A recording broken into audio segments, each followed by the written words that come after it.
Say It Loud Network and Mino Lion Media presents Business First. Hi all, and welcome to a new episode of Business First with Sonia Aline. I am your host, and this is a podcast that's dedicated to help business owners, aspiring business owners, and entrepreneurs think differently, think bigger and bolder about their businesses. Our guest today is a perfect example of what it looks like when you can see beyond where you are currently, what it's like to think a bit bigger and bolder about your circumstances. And so I'd like to open the mic and introduce Randy Stafford, who is the president of Stafford Surfaces. Randy is also our first international guest. So he's coming to us from sunny Grand Cayman, and which is an extension of his business, which began in Bermuda. So welcome, Randy. Thanks for joining us. No, it's great to be online with you, and it's great to be talking to everybody out there. Yeah. So, one of the reasons that I thought it was important for you to be on and for guests to hear about your journey is because you've always been able to see beyond where you are. And, the Caribbean is an interesting place. It's a place that I'm passionate about because I have roots there. But it's also really close, to our shores, to the American shores. It's a place where people vacation a lot. And it's also upward of roughly 44 million people. And, I had a conversation several years ago where I had mentioned who was looking to do some work offshore and that they should consider the Caribbean. And their response was like business people in the Caribbean, beyond people selling their wares on the beach. Like that was kind of, the mentality that when you thought about entrepreneurship in a place of sun, sand, and sea, that, you might get some people with some bracelets and some key rings and, selling their wares on the beach, but there wasn't much beyond that. And so, your story is an interesting one. You were originally from Bermuda, but you were educated here and you started working here. So, I'm going to stop talking so you can tell us a little bit about your story. And, what was kind of the inspiration for you going back to Bermuda and starting this journey? I graduated, I'm proud to say I graduated Howard University. And my idea was that I would be working on Wall Street. And I did, fortunately, was offered a job and took it at Irving Trust Bank on Wall Street in 1985. And, as a corporate calling officer. And I was the perfect world for me because I was like reading the Wall Street Journal every day, and I was one of these captains of industry. And I had previously, at a very younger age, when I was in Bermuda, my grandfather had his own business. It was floor refinishing, as well as he was a master carpenter. And one of the jobs I got to do every day was fill up clean rum bottles and fill them up with wax. And that was what I thought was torture, but it actually taught me that if you're, you sometimes look at things as a struggle or even a view of torture from would have been my grandfather, but it actually instilled in me a will and a drive that still continues today. Because when we came down to, and I'm jumping ahead a bit, but when I opened the business in Cayman in 2010, I didn't need to do that. I could have stayed in Bermuda. The business is doing very well. But it was in me to be driven to expand.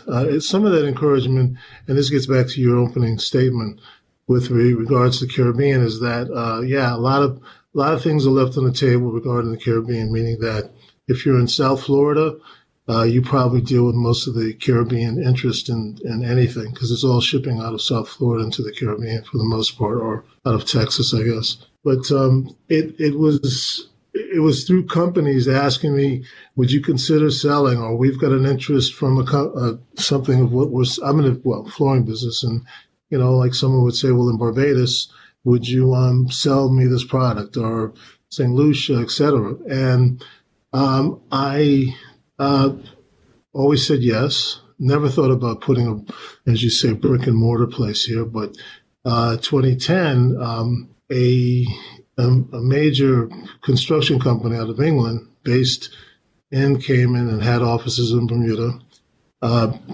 Principal was up there quite often and met with him a few times. And he said, "Look, come to Cayman and do what you're doing for us in Bermuda." And with that bit of encouragement, I sought to partner up with someone first, but that looked like it wasn't going to work out too well. So we just threw our hat in the ring. And, if you're doing anything for the not first time, but new business in any jurisdiction that is not the one that you live in, you've got to be somewhat of a chameleon. I mean, I get asked all the time, which is better, Bermuda or Cayman? I mean, if you talk to anybody in the States, they're going to be like, wow, you're in the best of worlds and better in both of them, because they probably have, the highest, well, some of the highest income levels in the world, actually, if you look at it. But it's still, it's still the beat of making deadlines and making people happy, which happens every day in your business. But it's been one where I've enjoyed it. We've now developed to a position where we are marketing more in the Caribbean, obviously because we're in the Caymans. Bermuda is still very strong, still strong for us, still doing great for us. It's one where, as you said earlier in your opening statement about the amount of people that reside in the Caribbean, I ask, our manufacturers sometimes, how many people do you think? And you get surprised. I think, maybe there's 5, maybe there's 20, 30. No one ever gets close to saying there's 40 million people in this area. And 40 million people, I mean, you could discount some of the jurisdictions, countries, I'm not going to say discount them, but they're not doing any trade with America. Say for Cuba, instance, there's 10 million people of the 44 that are not doing any trade. But in the future, and some future that may be when I may be around or may not be around, that opportunity will exist. And there are, I had a moment where I had by chance met the chief, I think it was chief legal counsel for one of the major retail companies in the States. I mean, major. They're in every state, every corner. And he was going on and saying that his competitor had already viewed Cuba and already staked out its locations when that place would open up. So the idea of coming into these spaces shouldn't be something that someone to be afraid of. You will, for the most part, it's a different law. I have in Bermuda, your ownership can only be 40% in many of the countries because you're not a citizen of the country. You have to study your partnerships, obviously, because you can get into, as you can do with your relationships or marriages, you can get into some bad ones.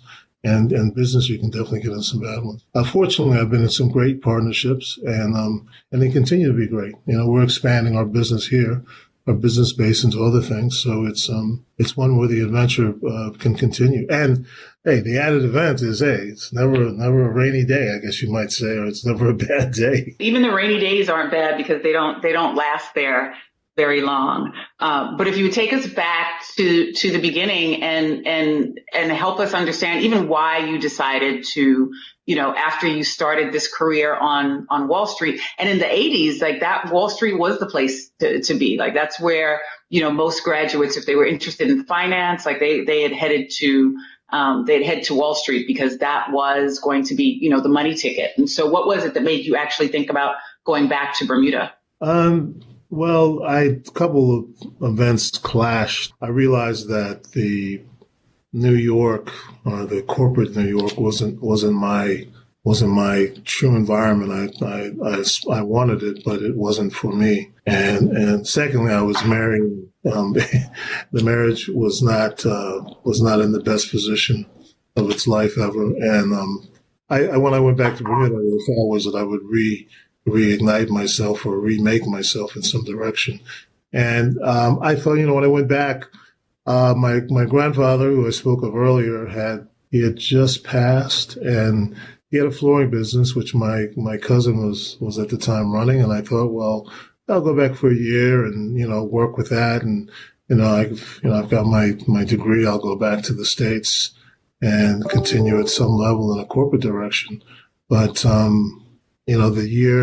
one year went by, another year went by, another year went by, and it became fun because we were developing something which, with the flooring industry anyway, we were introducing some new things which wasn't being sold or available at the time. I remember my competitor in the flooring business coming up to me one day on the street, and in Bermuda, you'll do this because you're in a small country. You run into your friends and your enemies and all those in between on an infrequent basis. And, he said, "Hey man, how can you make business of what you're doing?" And I said, "Well, the phone is always ringing and we're always busy." And, it was the two of us. So, we're not talking about a empire of people, but it was something that I got up each day wanting to do. And once you got up early, the days were long, and you have to have the driving desire to sometimes, not sometimes, you have to sacrifice. Unless you hit the ball, the ball and knock it out of the park. Like I don't know the history of Facebook or any of those that, blew up and became massively worldwide, but unless you're lucky in that direction, it does require hard work. I mean, I've had people work for me, and I said, "There's no way I was going to work that hard. You're not supposed to work that hard. I'm never going to work that hard." And they were taking some of the illegal ways to make their income, and they end up where they should be, in jail. But it is something that I guess the experiences I spoke of earlier, washing rum bottles out, filling them up. My grandfather keeping me up till 3 a.m. when I was 10 years old, sanding floors or doing various things which other 10 or 11-year-olds weren't doing. It made it okay to work long. It made it okay to work hard. And the one thing that I remember when I because we resided in the States before we came back to Bermuda, was that my grandfather, one of the first things he told me is there's no such word as can't. You don't ever say can't around me. And so it was always a can do, or, you can do it. You have to look at ways of way you can do it. And that's how, with this business, I've looked at ways of making it happen. And it's resulted in, some good moments for me. I mean, the joy of it is versus the corporate world. Here it is. So many years later, if I'm in corporate world, maybe I'm in a senior vice president position. Maybe I'm president, who knows? And I'm being driven by other, say, the shareholders or whoever, In this case, I'm driven by myself in the events of what I do. And that's the difference, is that you're able to control your life. If you're successful, obviously, at making your business successful. What was the appeal of the flooring business, though? I mean, because you went from finance to doing something very different. And so what was it about flooring installation that satisfied you, or that helped to drive you to stay in the business and to grow it as much as you have? It was the first job I had. I mean, I was back to my grandfather. My grandfather had various things. I mean, the daytime was flooring, and then he had a drive for tennis. He loved tennis, so I ended up and getting into tennis and doing a lot of tennis stuff. And then, obviously, I think what it is two things impacted my life. I mean, I still play tennis today. I still love the game, and I'm doing flooring, which was what I was doing when I was from the age of, and I kid you not, 8 or 9. I remember going on sites with him till I was 18 or 19 when I went to college. I would work with him, work for him at various jobs, and we're learning the trade. As he used to put it, you're an apprentice. You're learning the trade. So I had a trade. So if all else failed, and say, for instance, the banking thing failed, it didn't work for me at that time, I had a trade, which I remember I went back. One of the first jobs we got when I went back to Bermuda was sanding the floors at St. Paul's AME Church. With at the time it was we only could rent a machine, and I don't know if anyone knows anything about drum machines, but There's a type where you have a clutch which allows you to drop the drum onto the floor and you can walk comfortably. And then there's a type that you have to take the handle and you have to pull it up and put the drum onto the floor. And that we did for, 4,000 square feet. If you could imagine walking at a snail pace, doing this for several hours a day, either you are going to like it or you're going to hate your life for the rest of your life. And I did that I sanding and finishing and install, did that for many years. And then when it came, for university, I thought I would be going in another direction. But ironically, it was the idea of owning one's own business. After the few years when I came back to Bermuda, I had ownership. I had direction. I could call the shots. I like marketing. I like the marketing aspect and the development aspect of a business.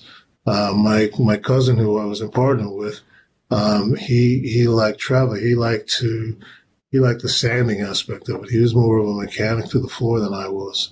I was thinking more of a way that we'll develop this and get someone else to sand the floors, and we'll do something else because I'm not going to be on my knees. We went to the biological station in Bermuda one time, and we were in a Volkswagen bus. I don't know if anyone remembers those Cheech and Chong shows where you've got them driving down the street with a bunch of smoke coming out of the van. Well, we weren't smoking dope, but we had chemicals that would kill you in a minute. And so we got out of the truck and the director of the biological station comes over and looks at us and says, "Are you guys all right? Are you all right?" And we both looked at each other and said, "What is he talking? What are you talking? What's the problem?" He says, "You guys don't smell the chemicals?" It was almost like we were smelling and eating and drinking the stuff daily. So even when you were in Bermuda, one of the things that you had mentioned when we had talked offline was the fact that timing was also really important for you. So the business, the flooring business, was kind of changing at the time that you had gone back. And so it also helped to grow and develop the business where you were. Yeah, it was what the traditional style of say, let's just focus on wood flooring right now, because that's primarily in Bermuda what there was, a lot of wood flooring and not much, I guess, carpet, because Bermuda, I don't know if people know the geography, but Bermuda is a temperate zone where we get cold. We have fireplaces in our homes, so it's not unusual to have carpets and have firewood and everything. So the surfaces that you lived on needed to at least assist in your comfort. Now wood floors, great, holds the heat, doesn't get too cold, doesn't get too hot. A lot of homes were built with wood floors, and that would be, you would use a joist system supporting the wood floor. You put the flooring, whether it be a 3 or 5 inch width, onto the joist and nail it, sand and finish it, coat it, and you're living on it. And then you recoat it in 10 years, every 10 years. Well, 1857, company Cares out of Sweden developed, not that they developed engineered floors at the time, but they developed a system of applying multi-directional wood on top of each other, which made the wood stable. So in making it stable, your conditions in Bermuda being moist, say, if you look at the Caribbean, you think of it being much more humid than other places. It had a stable floor. So your cupping, I'm using words that maybe people are familiar with, but if it looks like if you can think of a rocky ocean, sometimes floorboards, when moisture is absorbed into the wood, they'll cup because they can't expand far enough, and you end up with ridges all across your floor, which no one wants. Well, the engineered floor eliminated that. I could go into, I used to tell people, look, I can have a great night's sleep putting this floor into your home compared to a solid wood floor.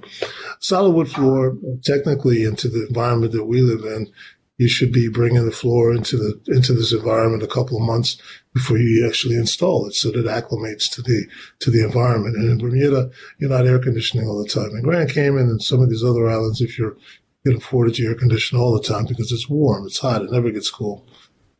So those dynamics all played a part on the wood. And when I would tell people with the engineered floor, I would say, this floor here, you can it gives me a sleep-free night. Well, is am I saying that right? Because I haven't been sleeping too much lately, but the night I can sleep well because I'm not getting any calls of my floor looks a little rocky, looks a little this. I mean, we did a job and I think maybe some of the folks in your world will know, This Old House came to Bermuda. It's a show, PBS show, and they did a feature, one of the few, I guess, international shows they did. And we were fortunate we were part of it. And we were putting in engineered floors throughout the house. And of course they knew it, but it was a feature which, the installation you're asking me, what was the impetus or what drove that market for me was it's a much quicker installation. You can put the floor down and say if you could do a room today, tomorrow the person could move in and live in it. If I put a solid wood floor in your house, I don't know if you have solid wood in your home, you're not going to move into that house after I install it for another week or two because I got to sand and finish it. Luxury vinyl tile, it's a waterproof floor. Vinyl of old days when I was a younger person in the 60s and 70s and 80s was not the most attractive finish. What it gets back to, and maybe the point being is that whatever industry you intend on getting into, you need to always, if you want to be not ahead of the curve, but with the curve at least, you need to be educating yourself in your industry. And that education comes in a number of different ways. I mean, you can Google the world, I guess, if you want, or what is the latest trend. Sometimes that can come to you very, very quickly that way. But then the best way sometimes is to shake somebody's hand at a trade show and, find out through other people that are doing something similar to you what works in their conditions, which could be similar to yours. And the ways in which they do it, the products they use, it's all assisted me in being, I don't know, the appearance or the ability to say, gee, when you come into our shop, we're not going to show you the stuff that was sold 4 or 5 years ago. I mean, it's great for wine stores. You want mature wine, but you don't want I think it's important to emphasize for people who are listening. I mean, reasons. So timing absolutely on your side for a lot of your success, but what you did often was you always stepped out or was researching. You made sure you went to the trade shows. You made sure that you connected and networked with people all over the place. I mean, you've worked in China, you've worked in Italy, you've come back to the US for trade shows. And so what's important for people to know and to understand is the importance to, to come out of your bubble, or to come out of what's familiar, not to be afraid to extend yourself, because you had mentioned when we had talked offline that you had found this new vinyl flooring at a trade show, which you might not have been introduced to if you hadn't gone. And so now, as a result of the exclusive rights, is it exclusive? I don't know if it's exclusive, but you have the rights to sell it in the Caribbean. Yeah, with the one company we work with a few, but there's one primarily that we work with. British company, and they worked with us so much so that they were interested in us developing a Caribbean line within the Caribbean. Because what they do, they look for the designers have to look for inspiration for what the next look will be and next colors. And I think you're very aware of that. And we at one time were working with them. I don't know if it's kind of going on. It probably went off track because of COVID, but we were back in 2018, 2019 talking to them about developing a line which would be, Caribbean focused. And it works for them worldwide because, people have a love for the Caribbean regardless. I mean, how many people are not somewhere in a cold country and they see the picture of the Caribbean? They're like, I want to be there for my vacation. I want to experience it. I want to be on the beach eating some jerk chicken or having a lobster on the grill. It's always going to be there. That group there, we've done, I'm just trying to think what other, done a few, another one that we did when we were working out of China was that we found a particular style that was uniquely liked by a particular country, and we approached through assistance, because you always have to have, that's where your networking helps you. Helped me out to meet a owner of a factory in Guangzhou, China, that was producing wood flooring for all the big names, Mohawk, Shaw, et cetera, et cetera. And we were able to get them to produce a line for us. We called it the Caribbean Collection. And we had different names of the different floors. And in fact, it was funny when I came to Cayman, I brought a container here, and I was talking. They had to do a radio interview as a part of my opening of the store. And so we have one called Cayman Walnut, and I was on the radio, and I was saying, well, the Cayman Walnut, we're actually cutting trees up from the north side of Cayman and milling this to the flooring. And I was just taking a piss out of it. And I had customers come in one time. His husband and wife came in, and the wife's telling the husband, ask him about the locally produced flooring. I want to know about the Cayman Walnut. And he said, wow, nothing being done like that. He's not doing it. And I said, I'm sorry, you were listening to me, but I was pulling your leg. And, that's can be not the fun of it, but that is the fun. I mean, I've had some great experience. Another educational experience. This is an educational experience. The National Wood Flooring Association. Okay, this is now whatever industry you're in. I can tell you right now, joining and being a part of an association is a good step, because you have the opportunity to meet people that will assist you, that are doing the same thing that you're doing. They'll assist you because you're not a competitor to them. For instance, when I went to the States, I mean, I'm in the Caribbean, they're like, I'll tell you all my secrets, because what are you going to do? You're not coming to America to use them or to do anything against me. Anyway, when they offered the hardwood inspector designation, I studied for it, and I became the first hardwood inspector for the Caribbean. And I was I think it was Minneapolis. I know it was a cool part of the world. And I was up there looking at a laminate factory to sell their product. So I'd gone over to look at it to sell their product back in the Bermuda. And I get a phone call from the engineer at the Atlantis Hotel in the Bahamas. And he's saying, we just got your phone number from the National Wood Flooring Association. You're the hardwood inspector for the Caribbean. And they referenced you. We've got an issue with one of our floors of the Atlantis Hotel. We would like you to come in and view it and do an inspection. And, I can tell you right now, I had gotten the designation, but I had not done any inspections outside of Bermuda. I was in Bermuda. What do I know about, the rates and what you should do? So he said, so what is your rate? And I was like, I remember I took the phone off my ear, and I was thinking, okay, what is my rate going to be today? Because that rate's, I haven't had to say a rate before. So I don't know what number I gave. And he said, listen, I really don't care what the rate is. I'd like you to get a plane right away. We got a hotel, you got a place to sleep. I need an inspection. Will you show up? So in about 5 days, I was there doing an inspection for them. Did the inspection, it proved, and what I did was my written report was right on the money. About 2 years later, the owner of the hotel, I don't recall his name, but they had me come back and do an inspection in their own home at another time. But with that, you get to, as you say, you get to see and then people are talking about you, not only from the view of what you might do in your part of the world, but I was doing some in the Bahamas. Yeah, and so the networking has been very important with you, either through the associations or, as we mentioned, the trade shows. And you turn down very few opportunities to connect with people, because that's been a really important aspect of how you've grown your business, hasn't it been?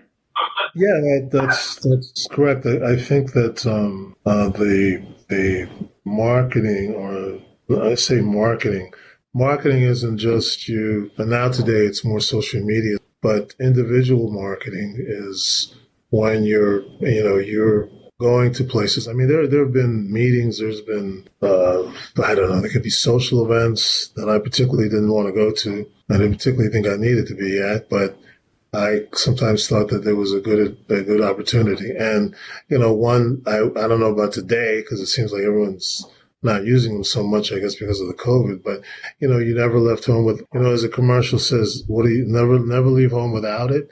You never left home without your business card. That was your way of talking to people, of connecting. And that to me, along with, as you just said, the travels of going to association meetings, going to factories, getting those personal relationships. Many of the relationships we currently have, they're not written in stone. They're the traditional handshake between us and the manufacturer in representing them. And that could be, solely, or I say it's not a monopoly, but close to a monopoly in your particular region, which is what, everyone's used to saying. I mean, you don't want to be selling the same widgets that 10 other guys are doing on the same corner with you. You want your widget to be a little different, to be either better or cheaper or whatever angle you're driving at. As we mentioned earlier, there's upward of 4 million people, 45 million people in the Caribbean. For people in the States who might be thinking about expanding beyond their neighborhood, their state, or the region, what advice would you give? Particularly, when we think about, Black and brown businesses, it took a long time to encourage people to think about, the continent of Africa, which is a lot further away. We've seen the growth. We've seen the partnerships. We've seen from major organizations and particularly the Chinese. The Chinese has done a lot in Africa around commerce and industry. And so again, with a region that's so close to us, and familiar because much of the region speaks English. It's familiar because so many of us vacation there. What would you recommend to people in terms of setting up partnerships or exploring business opportunities or exploring expansions of their business into the Caribbean?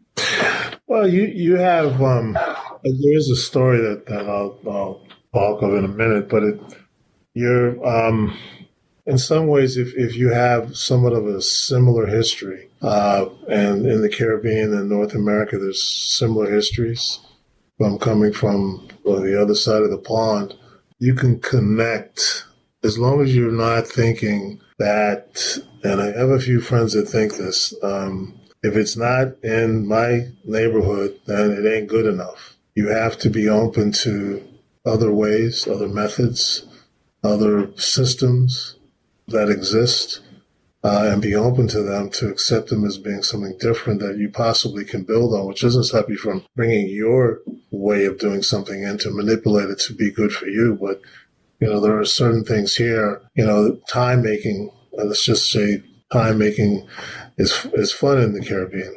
I think it's the Jamaicans that came up with the word soon come, soon come. What does that mean? That's soon come. Like, I'm not giving you a time.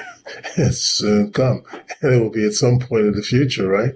Well, I used to get the few or the many that I worked with, I would have to say, listen, 9 o'clock or 8 o'clock is 8 o'clock. It's not 8:01 and it ain't 8:02. It's 8 o'clock.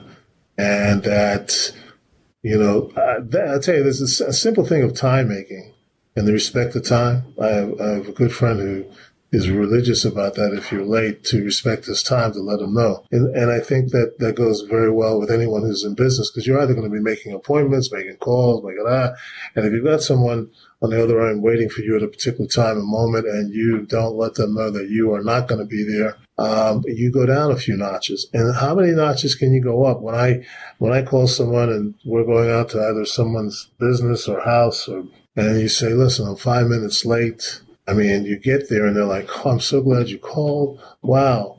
We don't get, it's like I think everyone has a story about the cableman. Cableman, you have to wait for the cableman to show up. You got no cable. Most people will wait day and night for this guy to show up. He could tell you, I'll show up on Monday, show up on Wednesday. You'll still be sitting there on the bench, having not moved, because he's got your cable. And everybody needs their cable. Well, we're not as needed as that, but I think that is a unique. That's one of my pet peeves anyway. regarding the business. As far as the experience, I mean, the thing here is, to me, what's worked for me is that it's my school, my school. I was in my high school. Well, it was a comprehensive school, so it was high school and plus primary school. And the motto was deeds, not words. So you do something, but not words, meaning that the words can be, you can go and say, I'm the best this, I'm the best that, and I can tell you right now, I do see a lot of that here. People coming into the country here, be it Bermuda or Cayman, when they say, I'm the best of this, best of that, and it's just a smoke and mirror situation. You want to go if you're in for the long game, it's just your deeds. It's what you do. You don't need to talk about it because people will talk about you. Trust me, people will talk about you. I mean, but I have a bit of long hair for an older guy, and my long hair, wherever I go, I've got people coming up to me saying, or when I meet them, oh, I've seen you before, I know you, or this or that, and I'm like, oh, I obviously very courteous to say thank you, but I many times I don't even know these people, but because I don't know, stand out. And because the populations are much smaller too. So, like you mentioned, being in Bermuda, you could run into, your friends, enemies, and people in between. You're going to see them. And so in a place like the States, or if you want to think of the continent of Africa, there are a lot of places to, quote unquote, kind of get lost or restart or, begin a new story. But in regions like the Caribbean, particularly if you're on a particular island, once you get there, everybody's going to know you. So if you're doing really good work, everybody's going to know you. And if you're doing really poor work, everybody's going to know you. Right. And the poor work can only last for so long. Right. So that eventually, I mean, I guess you could do a good moment in the States or a big country and just keep moving from district to district once you run out of opportunities to spoil yourself in. But if you continue to do good work, I mean, I don't know, I like doing what I'm doing each day, and I like to be fair. I like to be fair to people that work for me. I like to be fair not fair, but it's not the way to say fair when you're dealing with your customer. To be very honest and be very open and straightforward with the customer. And, manage, you have to always manage. Nothing will ever be perfect. And I used to tell people in the flooring business, if you're in the flooring business, you have to have a bad floor story. There has to be one in your pocket somewhere. And if you don't have one and you've never had it, then you have never been in the business, because there are conditions that go beyond your control, and and you have to rectify them. And then it becomes a matter of how you take care of those situations. What I do is I always look for when there's a situation of a problem. You just don't go to the customer and say, oh, I got a problem with ABC, and look at them like, well, that's it. No, you go with them and say, well, there's a problem with A, B, and C, but X, Y, and Z will fix it, or we'll get to a point where it's acceptable. Nothing may ever be perfect, but it needs to be in a situation where, a simple situation. I get a phone call. Someone says, oh, I'm looking for A, B, C, D, F, G. And I say, well, I don't have any of those things, but I can tell you what, I do know the company that does, and this is their phone number. They will remember being a resource. They may remember more than they remember the company they got it from. They'll say, man, this guy, he just let me walk out of the shop. And I'm like, well, I didn't let you walk out of the shop. I had nothing for you in the shop. Right. But I had a reference for you which told you, hey, you know what? I can use this. And I had a customer come in the other day. We have this material for ceiling stonework. And I said, I have this. It's been on my shelf for a while. Never was used at the particular job. I said, why don't you try it on the situation you're having? How much is it? I said, you know what? It's no charge. You know what you can do? Try it, because it's all about you trying it. If it works, use it. And if you've got some left, bring it back, and I'll give it to the next person that comes in. And they were like, it's the customer service. Wow. I said, yeah, what am I losing? $25? I'm gaining $25 because I'm gaining more than $25 because if it works, they're going to talk to their friends. And because the wife was there, I mean, No, I was going to say something. I think I retracted. You know what? Well, what is fact? I don't know what you were going to say, but what is fact is that women influence, women and particularly wives influence most of the sales that actually happen. So I wasn't going to say it like that, but yeah. I'm going to clean it up for you. That's what happens. Women will influence most of those sales. And so, so if you've made an impression on a couple, then you're probably increasing your business several fold. You got me from being hated in the world. Exactly, and they'll know where to find you, because it's not going to be difficult to find the flooring company in Cayman, right? But what is it like managing two locations with? Because what we didn't talk about is you mentioned it briefly, going into Cayman, you actually had to, there's certain, there are new laws and new restrictions, new requirements, visas. The operation in Bermuda, the one in Bermuda is being run by my business partner. He's been up there since I left. And he has no intentions of leaving the island. And I would never say I don't have any intentions of going back, but, it's worked out fine where he's run the business quite well up there and managed it quite well. And it has allowed me to develop this space, as well as look at trying to get us put into other, but and there's certain ways of marketing our product with particular manufacturers, because we don't make anything. We provide a service. And to be able to introduce certain items in certain regions, which are supported by the manufacturer, which is what I'm doing. Our view is to get to another 12 islands over the next 2 years. It was a view I had actually pre Mr. COVID. I had I'm expecting Mr. American Airlines to honor him, but I have about 4 plane tickets that I had for 2 or 3 were in the Caribbean region just for that reason. And when you say set up in several more islands, is that having retail spots or just having a position in the market where people will buy from you? Yeah, what it is, it's introducing your product, and that product being manufactured by someone else. But say, for instance, this manufacturer saying, you know what, I have no scope, and this is what I'm thinking about, not scope, but we don't have anyone selling in that area. And it's such a good part of selling our product. You can sell to the other islands and we will support you.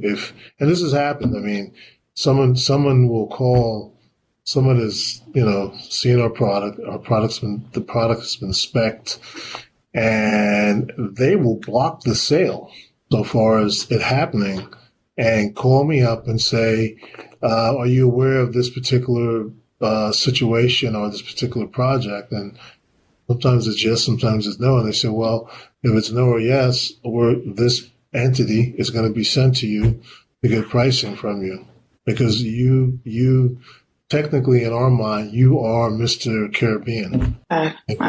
And developing that was, again, going back to a lot of the networking, showing up for things that sometimes, would cost you some money, because you'd have to either meet somebody in another state or in another country. But those are the things that you've done that have solidified these relationships. Yeah. It's in the relationships I have with some of these companies go back 20 years, and they're ones where, the person I met might have been a sales associate. Now he's the sales director or vice president of the company or president of the company. And fortunately, he stayed where he is, and we've developed a long relationship with him. And, they say, well, okay, anyone who calls from that region, direct them to us. That happens to us several times a week, where someone has shown an interest and they say, okay, we know who you need to talk to. And it's great. Not every company is going to do that. There are many companies that believe in, having multiple people on the ground in a particular jurisdiction selling. I mean, in Cayman, there's 65,000 people. I don't know, you're listening public, that may be like a little corner, like of in New York. It might be like, what is that? Is that 10 blocks? I don't know, 50. I don't know how many. I'm just names up, but it's not a big area. So with that, we feel we can fly. We can fly with our name. In fact, I know the story I was going to tell you was that this is the name. I'll use it too because it's this. I wish I had kept the presentation that they had given us. I think you would have heard of Lumber Liquidator. Mm-hmm. Yeah. Okay, Lumber Liquidator. I met them meeting them at a trade show. Gave the guy my card. The guy said, someone will be in touch with you. They called me. They said, yeah, I'm interested in this particular product for this particular reason in the Caribbean. And they like, well, okay, you know what? We'd be interested in talking to you about selling some more product for us in the Caribbean. And I was like, wow, really? So me and my partner flew to, I want to say Roanoke, Virginia, but I know it's not Roanoke, but I know it was in Virginia, to their headquarters. The next day, the international sales manager and his deputy had up on the screen a flag of Stafford, at the time it was Stafford Flooring, and Lumber Liquidator, and showed these flags being planted in all the Caribbean islands and said, okay, we're interested in you marketing for us and putting our name in these islands. And that our deal was that in view of that, we would be making a percentage of the sale. Right, we weren't physically putting anything there, but we were going to promote their name. Unfortunately, that division was closed, and then I think after about a year or two, Lumber Liquidator had a bad experience with formaldehyde with its plywoods, and it went off the track as far as Lumber Liquidator 15 years ago was like anyone wanted a floor cover, and you were going to Lumber Liquidator because it was quick, easy, bum bum bum. But that experience, I was like, wow, because I actually had a friend who owned a flooring manufacturing firm, and we met with him before we met with Lumber Liquidator, and he said, look for the following points. We brought it back to him. I said, man, I can't believe that these guys are going to get in with you in a business like this. If they're willing to do this, man, go with it because they're massive here. He obviously worked in the States, but like I said, unfortunately that didn't happen. But those things happen in business. They happen and they don't happen. And then you pick up your marbles. You still got marbles in your pocket or on the ground. You pick them up. You go to the next tree and you start throwing marbles and playing the game again. Right. So you mentioned that Cayman has roughly tens of thousands of people. What should people think about, or in your opinion, what do you think people should think about an island like Cuba? So it's closed to a lot of the business it's closed in that region compared to all the other countries because it's a socialist country and our relationship with it is evolving at best. But roughly 10 million people on an island. I don't think people realize how big Cuba is. What do you think people should be thinking or just keeping kind of in the back of their minds for when that region does open up? They need a lot of paint, that's for sure. But their reconstruction would be just be massive if that were to take place, and from tourism to every industry you could think of. I mean, because it's not utilized, and I don't know. It's unfortunate that there's not been a solving of the dilemma. The U.S.-Cuban dilemma has continued as long as it has, but I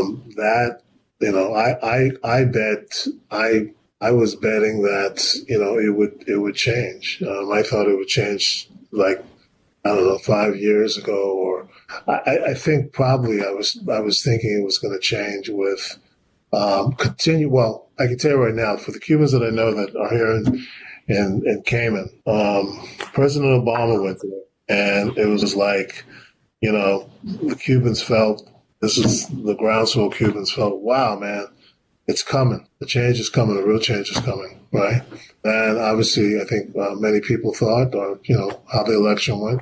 President Trump was elected, but, Hillary Clinton was meant to be, the person who was going to continue the torch. Had the torch been continued, by now, 5 years down the road, the relationship may have greatly improved. Where you could start looking at trade and opportunity. And that gets back to what I said earlier, where, one of their major retail stores had already taken the map of Cuba and had figured out where they were going to put their retail operations once it was open. I mean, forward planning is done all the time, I'm sure, at corporate levels or at a level where you can say, I don't have to answer the phone today. Let me go to the room and work out my strategy for the future. And, you can figure out, well, I'm going to go this way or that way. A lot of small business sometimes don't have that because the phone might be ringing all the time and you're managing things beyond, the next 2 months or 3 months is like, whoa, that's a year or 2 years or 5 years down the road, maybe way, way too far. But, companies that are just basically engines that are just, making tracks every day, and there's nothing stopping them from continuing their business cycle. They're always going to grow. They look at those things and maybe one day that will take place. I mean, you've got, the other one is Haiti. I mean, one thing about I don't know, I've never been to Haiti, but in Cuba, for what I know, the education is very good. Safety is very high because of the police restrictions in the country.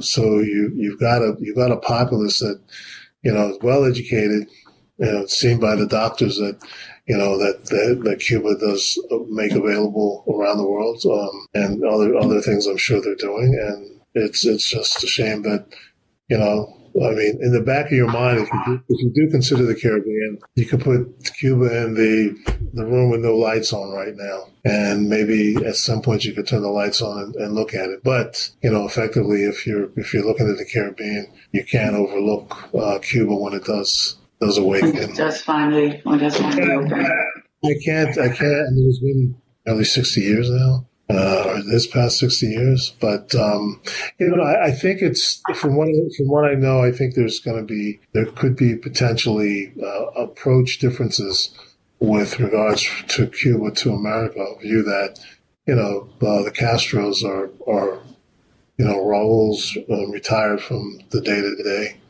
so the visions may change, but yeah, I mean, it's a beautiful country. I've got some great friends that are Cuban that are here, and they speak so highly of the country. So what can we expect next from? So what the audience doesn't know, I introduced you as the president of Stafford Services, but just a few months ago you were Stafford Flooring. So you were evolving. You are going to be expanding into other parts of the region, of the Caribbean region. You are going to be offering more than flooring. You're going to be offering surfaces and tiles and those types of things. Where can people find you? Currently, it's got the mechanic on the website. She's on the tires and she's a little bit up in the air, maybe not fully available to look at. But we're on Instagram, Stafford Services, we're right now currently in the process. We're Stafford Flooring for a lot of the platforms, and we're right now, just as we talk, just today, the name Stafford Services was just put on our doors here.